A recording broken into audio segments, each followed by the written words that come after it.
Let me tell you something about the moment you decide not to act. It's a quiet moment, a subtle shift. It's not a bang, not a crash. It's the silent click of a lock turning, a door you didn't even know was there swinging softly shut behind you. You tell yourself, "I'll do it later." And in that phrase lies the most seductive poison ever crafted for the ambitious. Later. It's a promise you make to yourself that feels like kindness, like a reprieve. You've bought yourself an hour, a day, a week of ease. The textbook glares at you from the desk, and you win by simply looking away. You feel a flicker of victory. You got away with it. But you didn't. What you've actually done is made a trade, a devil's bargain.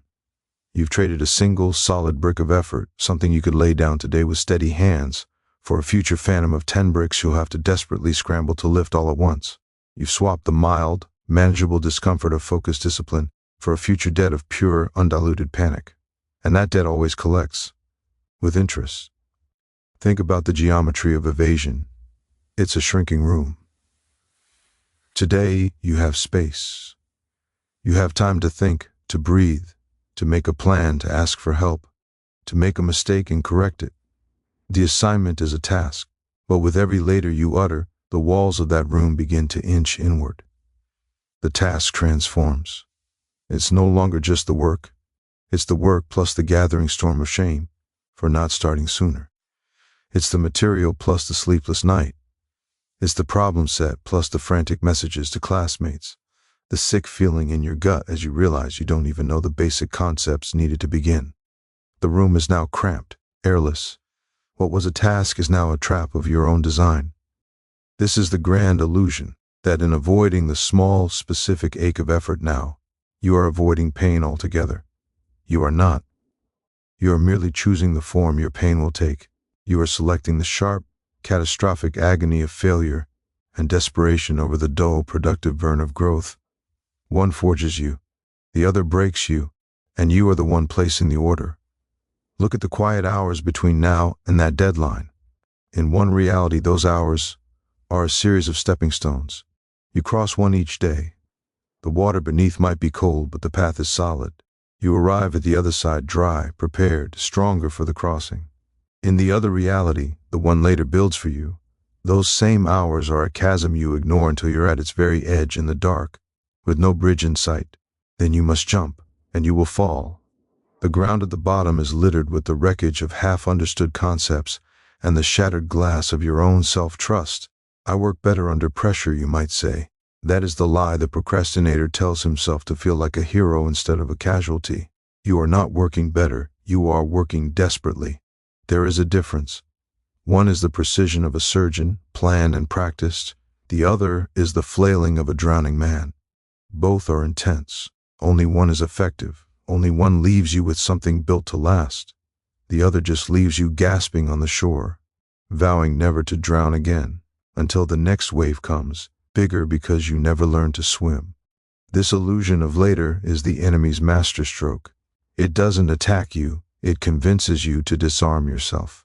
It doesn't steal your time, it persuades you to willingly hand it over in exchange for empty minutes of distraction. It turns you into your own jailer, your own saboteur. And the greatest tragedy is that you do it to yourself, smiling, thinking you've gotten away with something. But time keeps its own ledger. Every later is entered in red. The payment comes due, always. The alarm rings, the deadline lands, the test paper stares back at you blankly. And in that moment of reckoning, the ghost of every later you ever chose materializes into a very real, very present wall of now. A wall you cannot charm, cannot negotiate with, cannot escape. You must face it raw and unprepared. That is the pain you chose. So understand this, when you choose to close the book, when you choose the game, the scroll, the empty chatter, you are not choosing peace. You are choosing future war. A war you will fight on broken ground, with no supplies, against an enemy you empowered with every wasted minute. The battle is inevitable.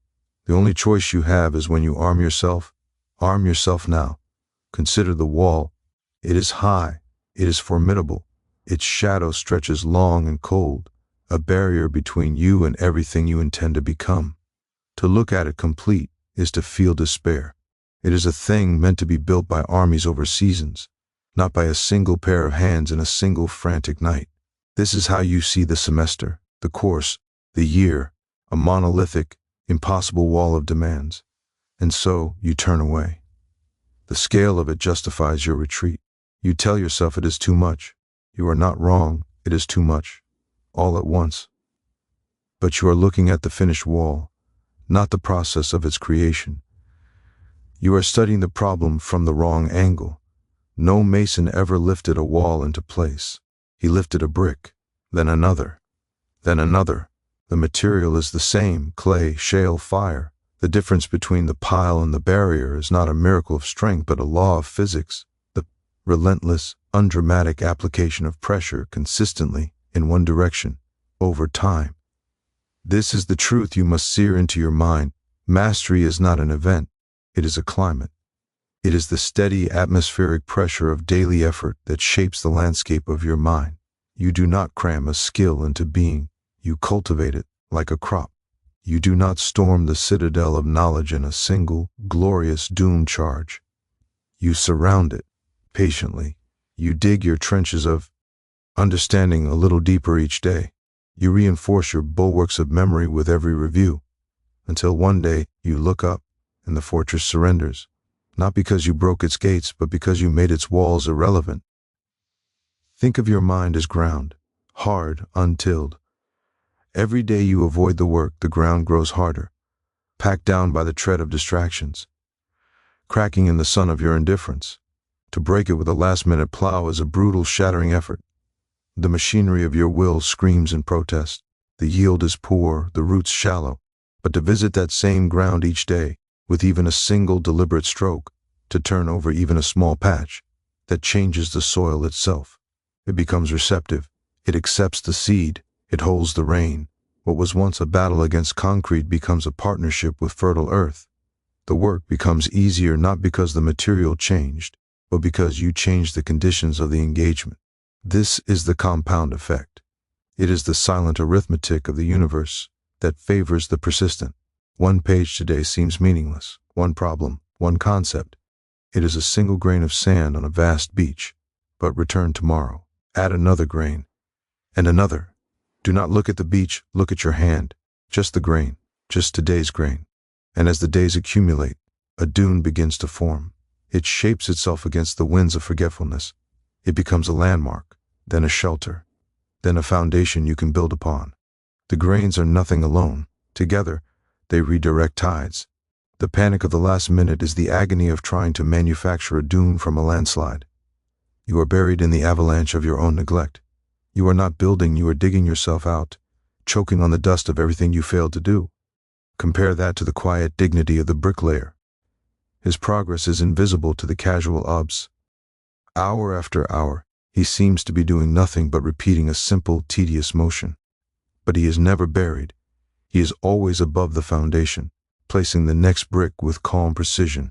His is the power of the glacier, seemingly slow, utterly unstoppable, carving valleys with its patient, inevitable weight.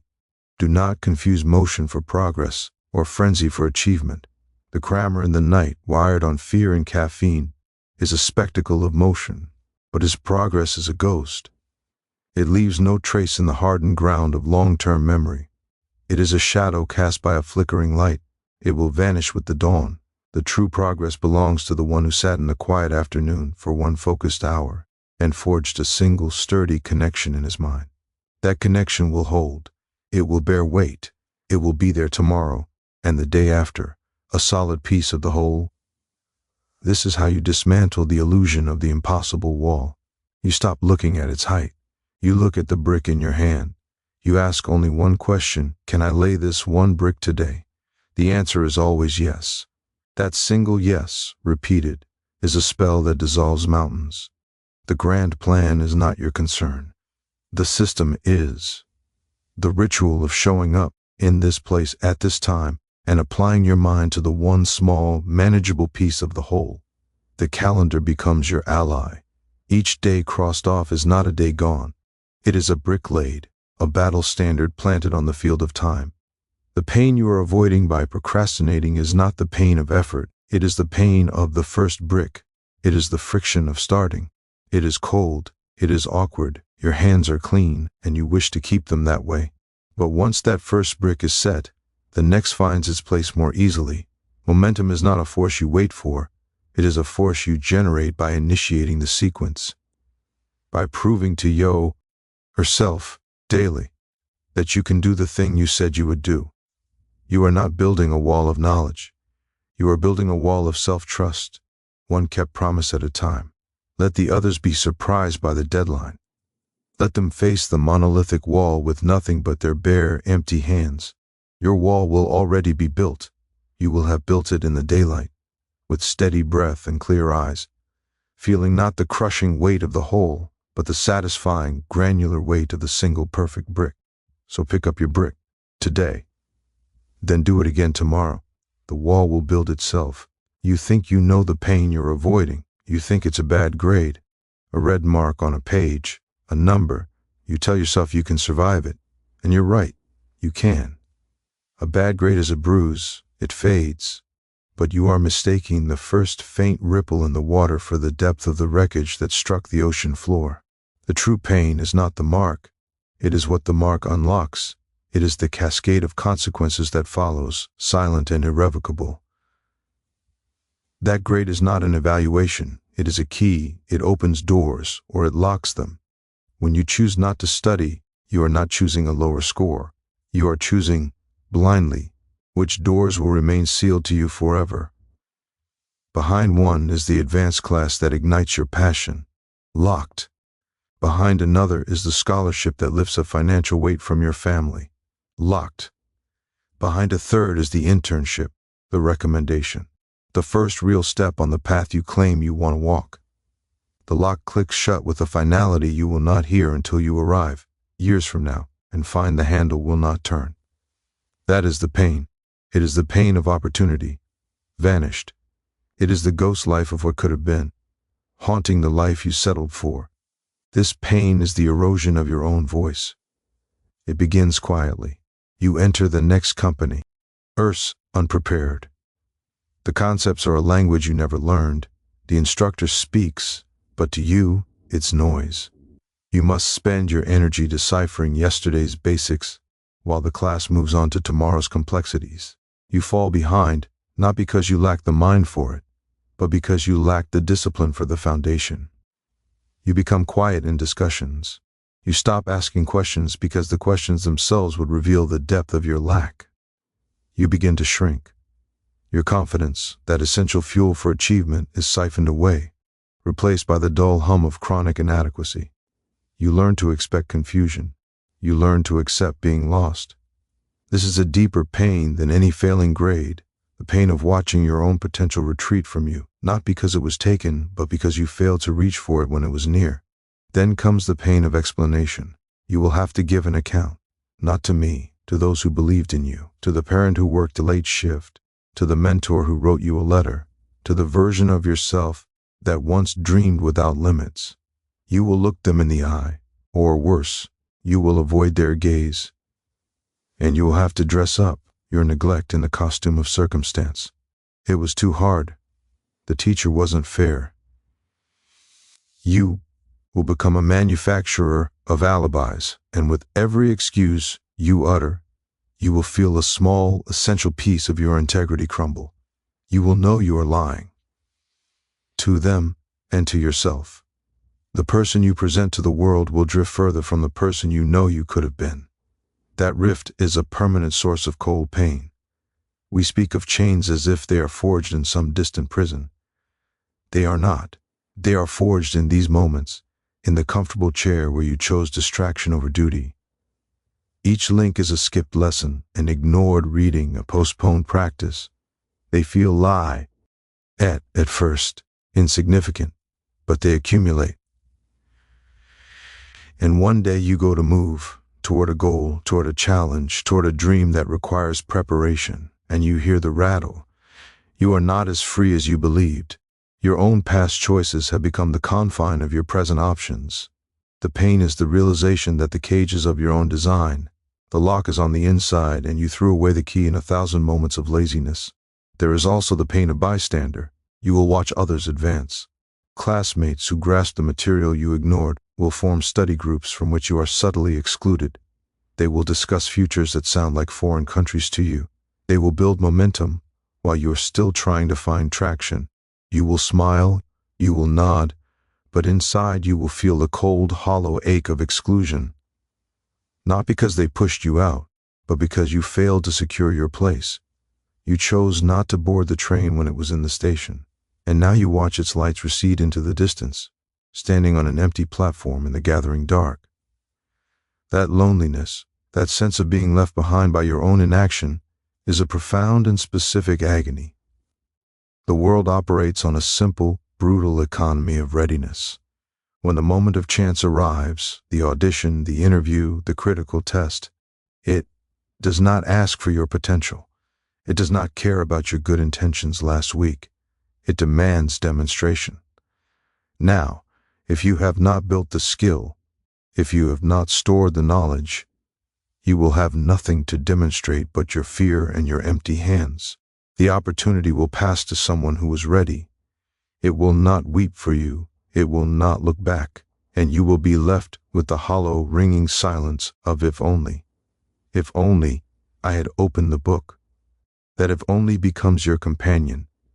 It is a ghost that feeds on regret.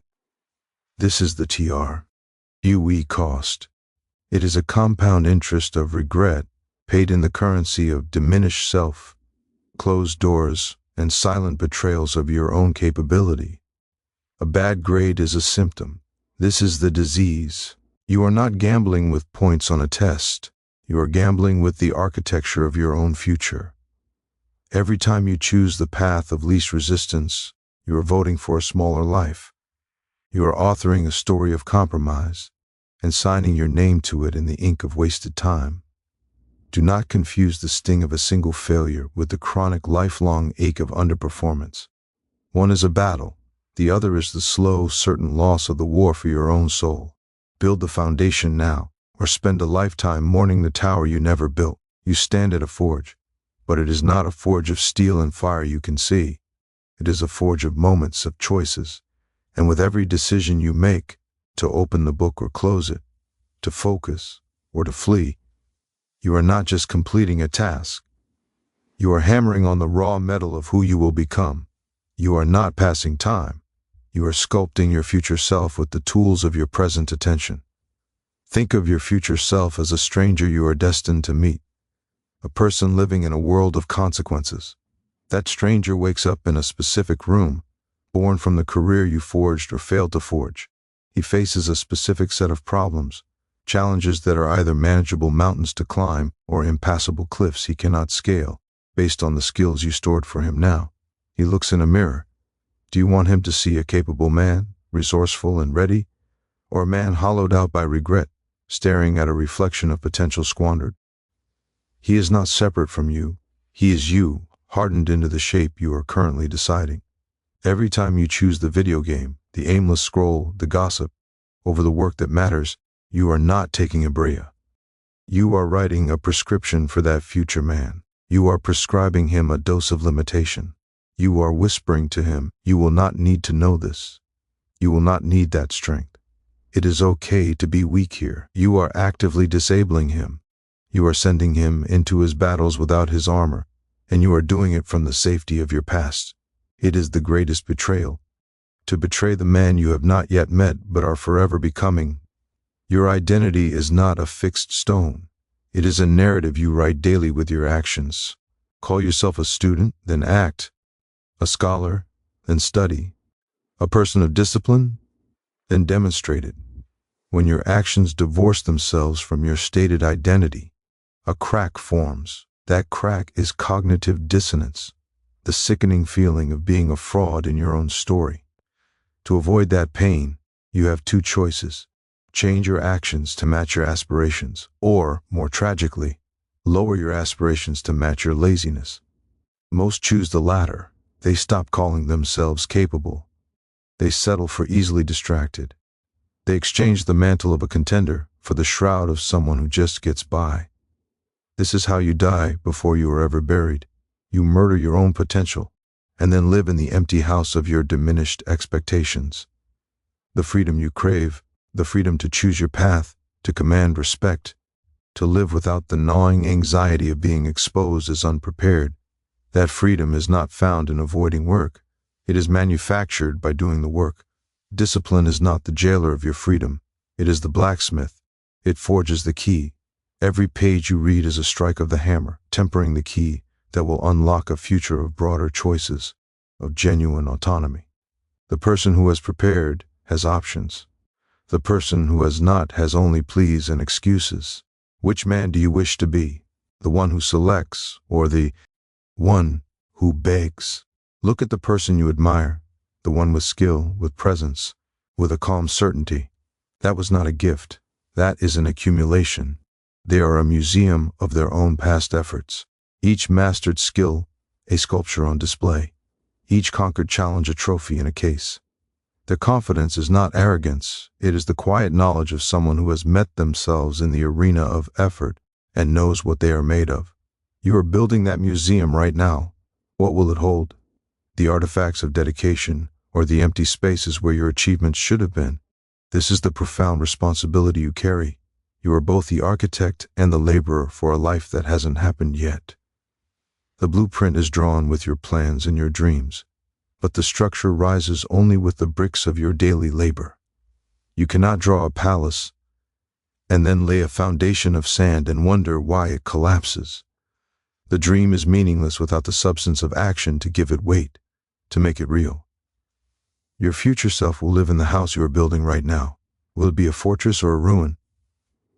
The pain of regret is the pain of that future self looking back through time at you, here, now, in this moment of choice. It is the pain of him saying, with a voice only you can hear, "Why didn't you? I was counting on you. I needed you to be stronger." That is a haunting no success can ever fully erase.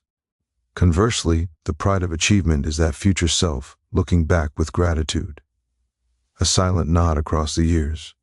"Thank you, you built me well. The walls are strong." Do not see this study session, this chapter, this problem as an isolated chore. See it as a direct investment in the power, the dignity, and the freedom of the man you are committed to becoming. You are not just learning calculus or history. You are learning resilience. You are not just memorizing facts. You are building the memory of your own capability. You are creating a track record of success for your own psyche to follow. This is the ultimate choice: to be the ally of your future self or his saboteur. To build him a weapon, or to tie his hands behind his back before sending him into the fray. The battlefield of life is inevitable. He will walk onto it. The only question is, what will you have placed in his armory? Forge him now with every ounce of effort you possess, or you will doom him to face his wars unarmed. You are waiting for a feeling, a spark, a wave of inspiration that will lift you from your chair and carry you effortlessly to the desk, where focus will descend upon you like a blessing. You are waiting to feel like it. This is the great lie, the trap dressed as patience. You have been sold a story that action must follow motivation, that the engine must roar to life before the wheels can turn.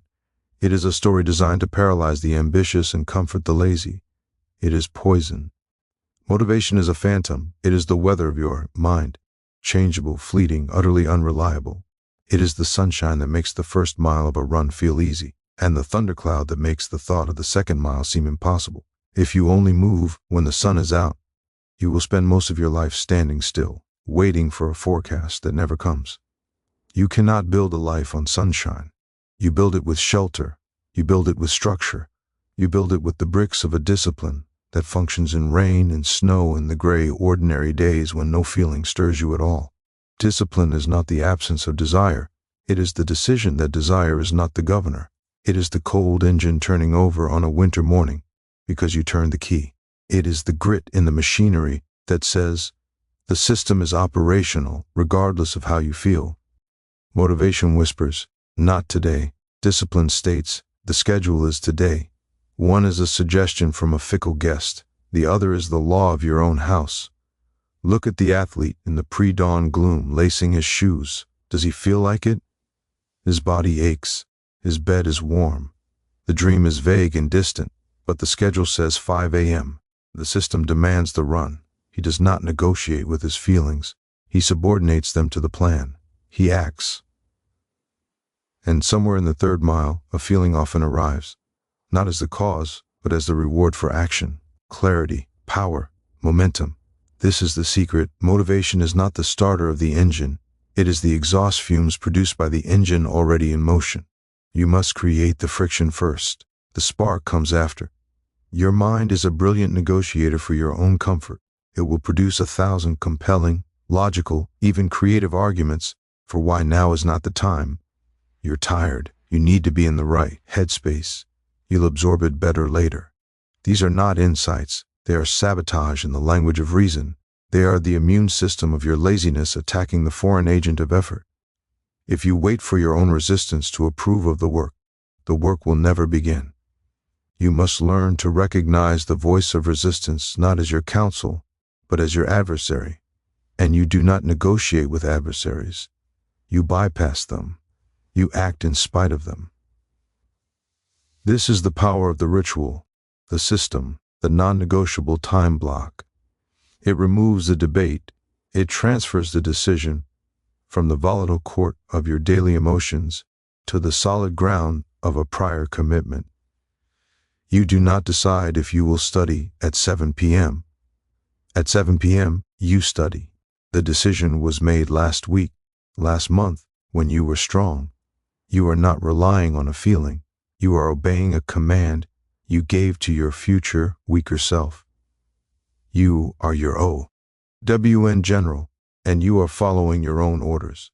This is how you outflank your own procrastination. You make the choice once, then you execute endlessly, without revisiting the committee of your moods. Think of the bridge. Does it wait to feel like holding the weight of the traffic? Does the foundation consult its inspiration before bearing the load of the tower? No. It performs its function because of its structure. Its integrity is built in. This is what you are engineering within yourself. Structural integrity. A self that functions according to design, not according to the shifting winds of emotion. A person who can be counted on, most importantly, by themselves.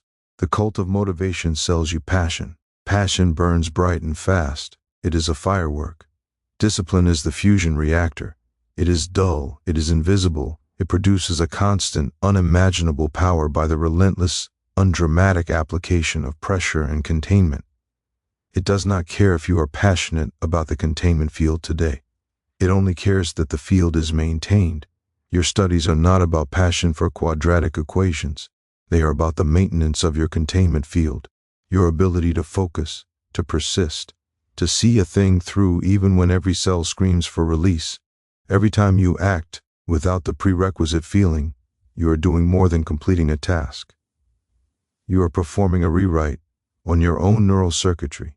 You are teaching your brain that action precedes inspiration, that duty trumps discomfort.